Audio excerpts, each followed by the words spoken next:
Antes de começar o vídeo, eu quero pedir a você que acompanha o Blog da Cidadania que se inscreva no nosso canal. Curta e compartilhe os nossos vídeos, acione o sininho das notificações, que assim você nos ajuda a fazer o nosso trabalho. E vamos ao vídeo.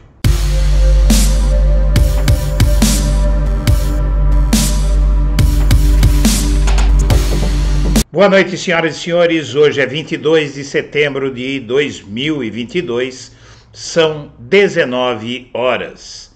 Em O Globo, com elogios a Enéas e ataques a George Soros, Ciro emprega fórmulas de extrema direita.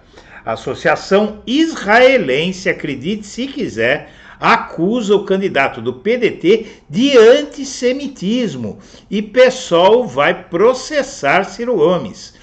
Em sua tentativa de enfatizar o nacionalismo em sua campanha, o candidato Ciro Gomes do PDT tem adotado de forma mais direta figuras e ideias recorrentes na extrema-direita, tanto brasileira quanto internacional.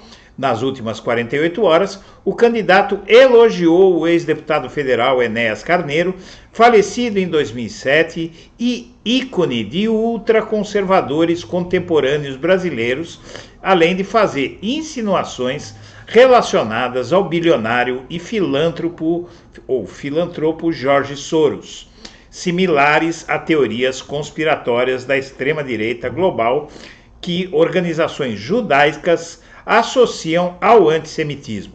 A declaração de Ciro sobre Soros foi concedida durante a sabatina do jornal Estado de São Paulo, em parceria com a Fundação Armando Álvares Penteado, a FAAP, em São Paulo, na manhã de quarta-feira. Ciro afirmou que o filantropo húngaro-americano financia o PSOL para esse promover uma agenda com pautas identitárias, uma loucura, porque ele nem sequer deu uma explicação sobre que interesse teria um bilionário em dar dinheiro para um obscuro partido político, partido nanico no Brasil, como o PSOL. Quem está financiando essas agendas identitárias no Brasil é a Open Society de George Soros. O PSOL é financiado pelo Jorge Soros, diz Ciro. Faz esse discursinho e vai se aliar ao Meirelles. Isso é só uma provocação, porque inclusive pela manhã, hoje, a Folha de São Paulo diz que não há nenhum vínculo entre George Soros e o PSOL, não existem essas transferências, essa entrada de dinheiro no Brasil para o PSOL, só se fosse um dinheiro que entrasse de forma ilegal. As acusações às supostas conspirações financiadas por Soros são consideradas por associações judaicas uma forma de antissemitismo, por evocarem conspirações comuns antes da Segunda Guerra Mundial de que elites judias usavam suas fortunas para corromper tradições nacionais. A acusação despertou o repúdio do Instituto Brasil-Israel, uma ONG judaica, que disse em nota que Ciro mergulha nas águas profundas do conspiracionismo, acusando o pessoal de ser financiado por Soros. Incapaz de reconhecer a própria responsabilidade em seu fracasso eleitoral, aciona teses típicas do antissemitismo clássico e da extrema-direita, um discurso frequentemente usado por Olavo de Carvalho, por exemplo, como se um famoso empresário judeu estivesse por trás daquilo que acontece no mundo inteiro. Na noite de quarta-feira, o presidente do PSOL, Juliano Medeiros, disse que o partido irá processar Ciro Gomes. Ele também afirmou que as fontes de financiamento do PSOL, esse presidente do PSOL, são duas: fundo partidário garantido por lei e contribuição de filiados. Já os elogios de Ciro a Enéas Carneiro foram feitas na noite de quarta-feira no podcast do apresentador Monark, e da que, por si só, despertou polêmica. Em fevereiro deste ano, Monark foi cortado do Flow Podcast após defender a criação de um partido nazista no Brasil. Na entrevista, Ciro disse combater o Estado profundo, repetindo que uma das figuras frequentes empregada pelo ex-presidente, repetindo mais uma figura frequente empregada pelo ex-presidente americano Donald Trump. Durante a conversa, Ciro disse que Enéas era um nacionalista e eu também sou. Na verdade, está muito claro o que o Ciro Gomes está fazendo. ele está tentando se viabilizar para voos futuros à direita. Ele sabe que não existe tempo para ele se tornar candidato da extrema-direita, a menos que ele tenha emburrecido demais, não é? Ele sabe que não existe tempo para ele se tornar o candidato da extrema-direita num eventual segundo turno. E ele já está fazendo isso pensando em 2026, e com isso o Ciro Gomes mostra que está pouco se lixando para o Brasil. E Ciro é abraçado por direitistas após subir o tom contra Lula. E ele está fazendo a festa da direita. Ele não vai lucrar nada com isso, simplesmente porque a direita não quer saber do Ciro, ela quer saber dele para atacar o Lula. Mas uma vez que isso terminar, o Ciro nunca vai chegar a ser suficientemente direitista para essa direita e, sobretudo, a extrema-direita da qual ele está se aproximando. As críticas cada vez mais duras de Ciro a Lula o fizeram ser abraçado por influenciadores e personalidades da direita. Moro está elogiando o Lula, não é? Moro que foi ameaçado por Ciro de ser recebido à bala, e publicou porque as críticas de lulistas a ele são mais uma demonstração da natureza totalitária do PT. O mais engraçado aqui, um comentário deste que vos fala, Eduardo Guimarães, que o Ciro fez essa ameaça a Sérgio Moro quando eu fui preso por Sérgio Moro em 2017. O Ciro falou que se fosse fazer com ele o que o Moro fez comigo, ele receberia o Moro à bala. E agora está flertando com o Moro. E no Globo, como foi costurada a nota de FHC em defesa do voto pró-democracia.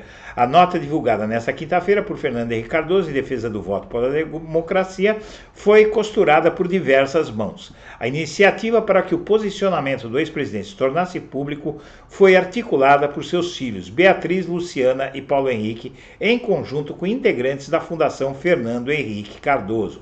E, na verdade, o Fernando Henrique Cardoso, ele já fez um esquenta para o caso de haver segundo turno, e ele já avisou no começo deste ano que se tiver segundo turno entre Lula e Bolsonaro, ele vai de Lula sem pensar.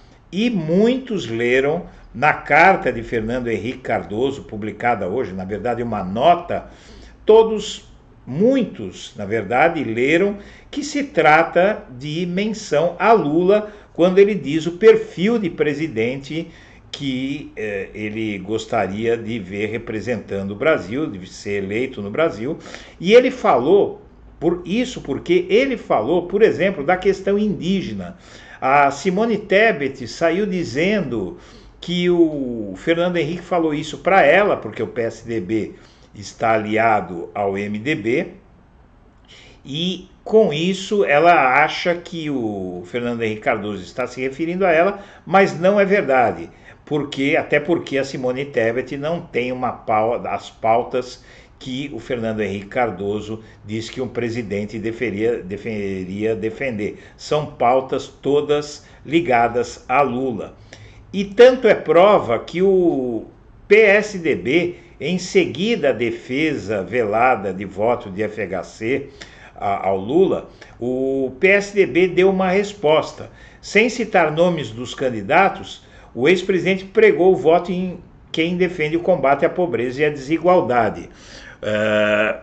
Ele pregou o voto que defende o combate à pobreza e desigualdade, direitos iguais para todos, independente da raça, gênero, orientação sexual. E o ex-presidente continua a defesa do voto em quem se orgulha da diversidade cultural brasileira. Apesar de, claro, o recado leva em consideração o apoio do PSDB à candidata do MDB à presidência, Simone Tebet, para quem até fez indicação do vice na chapa. Depois da nota de FHC, o PSDB reiterou o apoio a Tebet, como querendo dizer, o que ele falou foi para ela, mas todo mundo entendeu que foi para o Lula. E no segundo turno, se houver segundo turno, vai ser assim. A análise do alvo oculto do ataque de Lira a institutos de pesquisa é Paulo Guedes. O fato é que o Arthur Lira acionou a metralhadora de sua conta no Twitter. O alvo foram os institutos de pesquisa. Ele diz que as diferenças são muito divergentes. Alguém está errando ou prestando desserviço. E ele tem razão, ele tem toda a razão, porque as diferenças são absurdas. O Instituto Paraná, por exemplo, dá uma diferença de Lula para Bolsonaro de 3 pontos. O IPEC, por exemplo, dá 16. Não é? Então, realmente é óbvio que todos sabem quem está mentindo nessa história. É o Instituto Paraná, porque 90%, 99% dos institutos dão números mais parecidos com o IPEC do que com os da Pesquisa Paraná. E a Associação de Empresas de Pesquisa pede investigação sobre levantamentos autofinanciados que buscam confundir. São levantamentos, inclusive como o do Paraná Pesquisas. Apareceu agora um tal de Instituto Brasmarket, que dá Bolsonaro vencendo no primeiro turno. Vejam, o IPEC deu 16 pontos de vantagem para o Lula. Esse Instituto Brasmarket, ele dá, sabe o quê? 13 votos a mais pro Fernando Henrique. Então a diferença do Instituto Brasmarket para o Instituto IPEC é de nada a nada 29 pontos percentuais, acredite se quiser.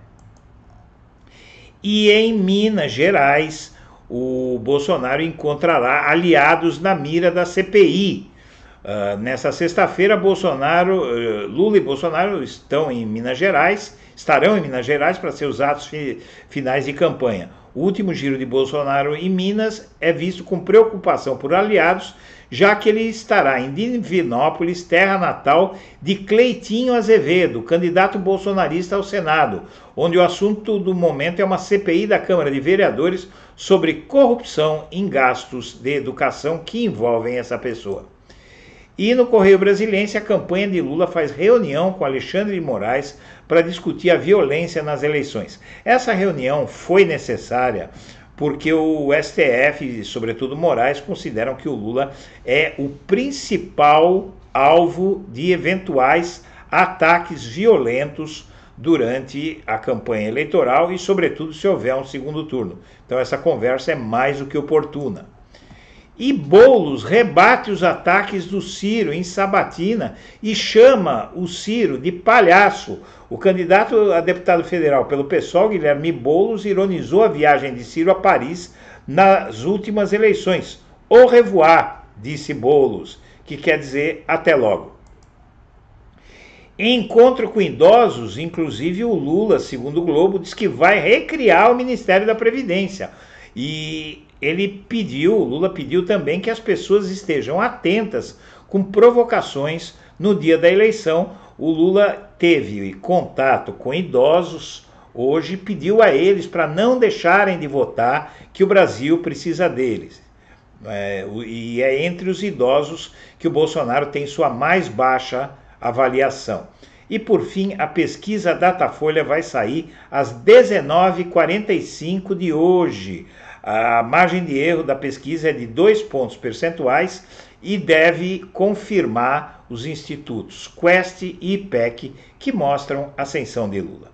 Senhoras e senhores, nós agradecemos a atenção e estaremos de volta amanhã com o Primeiras Notícias. Um abraço para todo mundo.